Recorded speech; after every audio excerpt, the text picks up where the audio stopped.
Alright, trying to make the border at the end of the screen. Let's get rid of everything now, shall we? Start all over. Yes. Okay. I'm going to add my video camera back on there. Display capture. It's a display video capture device. Bam. Okay.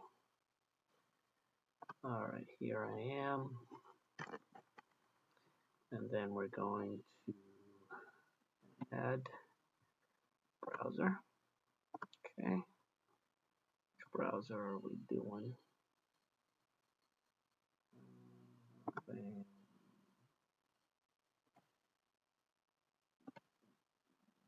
There.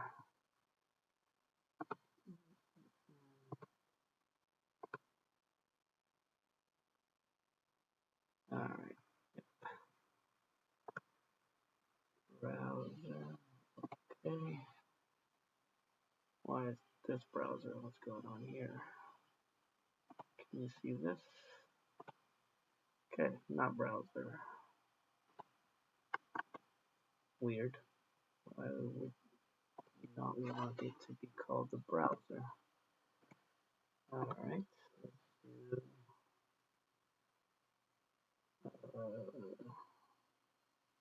Let's try browser again.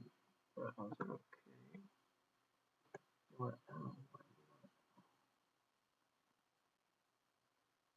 Browser.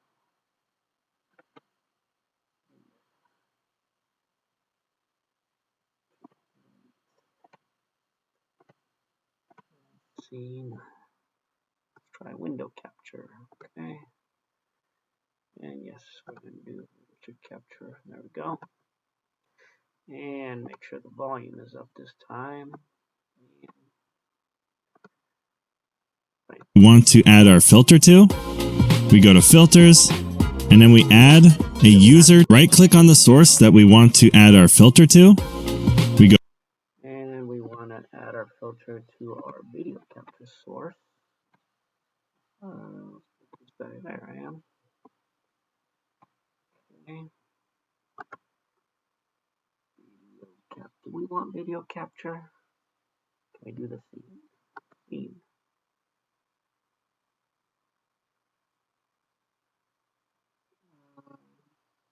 Let's add OBS on here too. Nope. Another window capture. Okay. It's not showing me anything. Why is it both window capture strange? There.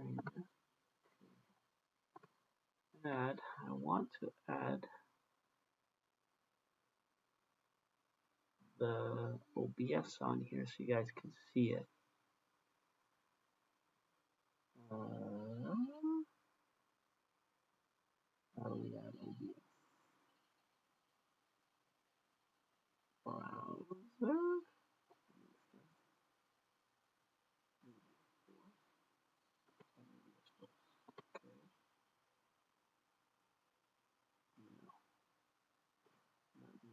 Source. Get out of here. Add. Try.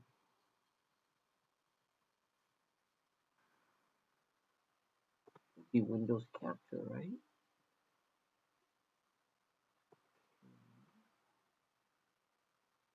Why can't I capture? Yeah, strange.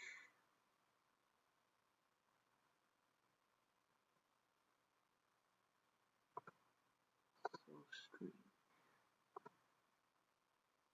Gonna get it.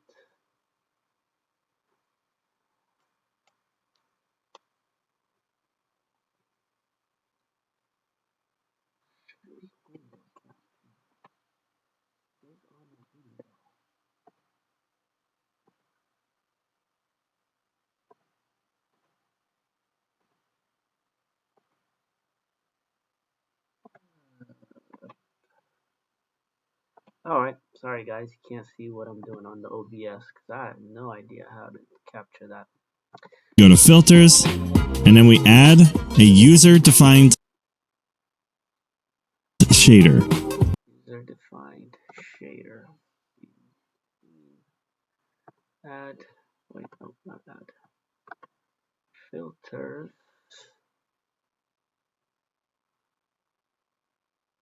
Add user-defined shader, alright.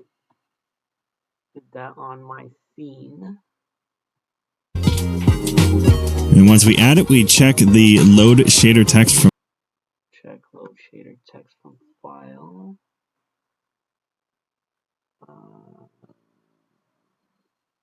Shader text from file. Okay. file. And if we hit browse, it'll take us right to our examples folder, so we can scroll down. And we're going to see this one right here, the rounded Stroke gradient shader. Browse. Rounded stroke gradient shader. Okay. stroke gradient. We're going to go ahead and open that. And then we're going to get a bunch of extra parameters here. So it looks like nothing's happened so far, but if we change our corner radius to 100, you can already see we have rounded corners on corner radius.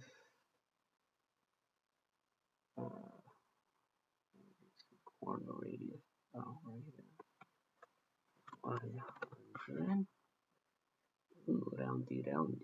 Okay. on the edge. And if we start increasing our border thickness, we can see our border starts to show up. I'm going to make it extra thick so that we can 40. Border thickness.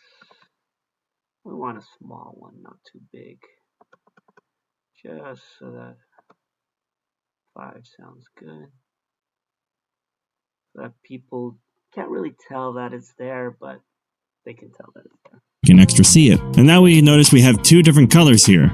And so if we select one, I'm just going to make it black. I'm going to select one. Blue. Color blue. Okay.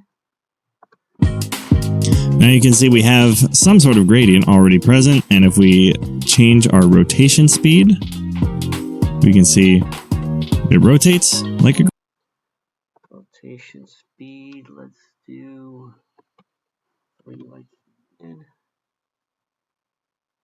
3 is too quick. Let's try 2.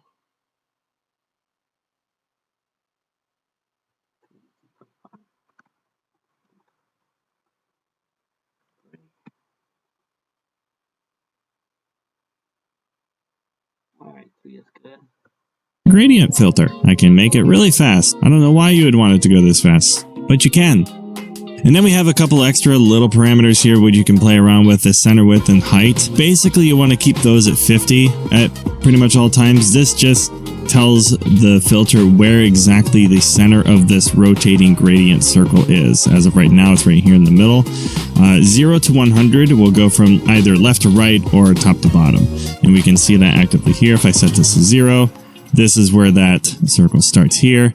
If I set height to 0, you can see it goes up to here. If I set width to 50 and height to 0, it sets it to there. Now, the really cool part about this is if I added a crop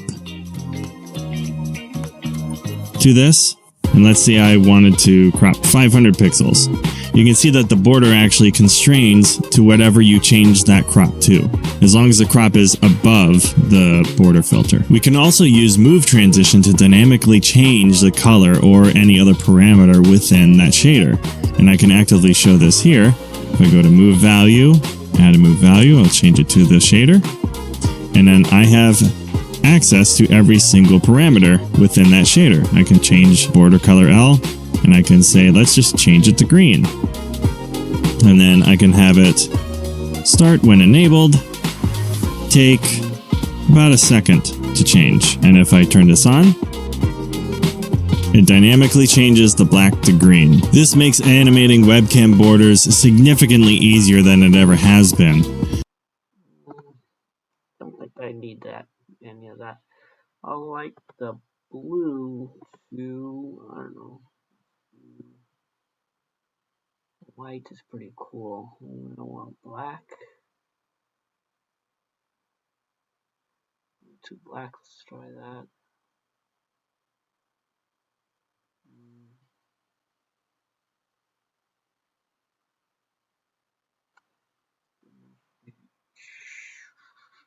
My border thickness a little bit bigger, actually.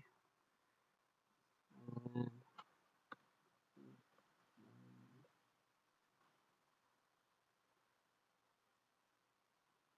good.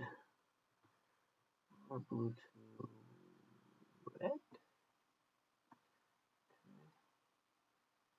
That's pretty.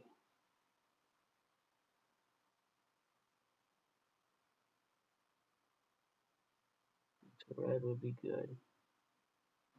Maybe blue to yellow.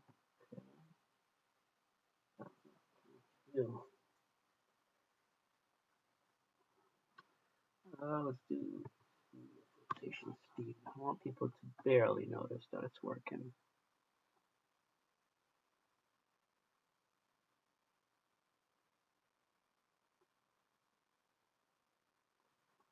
And let's do border thickness, probably 6. Perfect.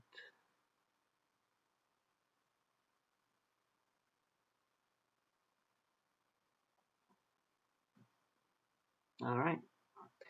I think this will do. I'm almost ready to make a video, guys. So see you on the next one.